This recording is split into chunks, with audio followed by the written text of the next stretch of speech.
behind the rotting walls and overgrown vines of the once glorious Grey Gardens estate lies one of the most haunting and deeply tragic stories in American pop culture, the life of Edith Beale, affectionately known as Little Edie, a cousin of Jacqueline Kennedy Onassis and once a bright light in New York's social scene.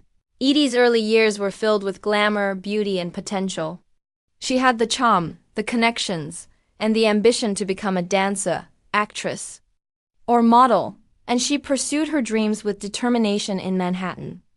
But what began as a hopeful ascent into society's elite took a heartbreaking detour. After a string of failed romances and increasing emotional friction with her strong-willed and controlling mother, Big Edie, she found herself isolated, emotionally wounded, and ultimately pulled back into the decaying family mansion in East Hampton. Grey Gardens, which had once been the symbol of aristocratic wealth and charm, had by then become a crumbling time capsule infested with raccoons, littered with debris, and cut off from the outside world. Inside this collapsing home, Edie and her mother lived in reclusive squalor, without proper heating, plumbing, or resources.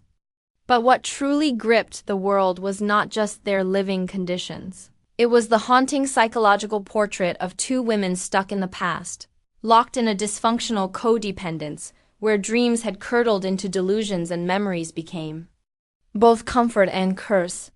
The 1975 documentary Grey Gardens, directed by Albert and David Maysles, cast an unfiltered spotlight on their bizarre existence, showing Edie then in her 50s draped in scarves, old garments, and fur coats performing monologues and dances in rooms filled with decay.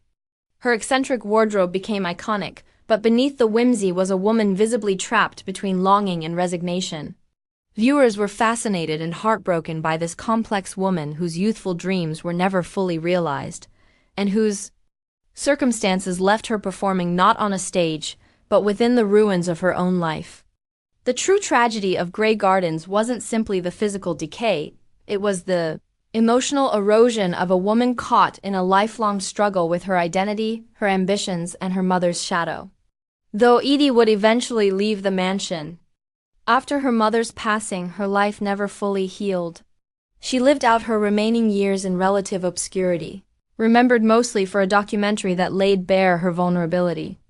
Today, Edie Beale remains a symbol of faded glory, lost potential, and the dangers of emotional isolation.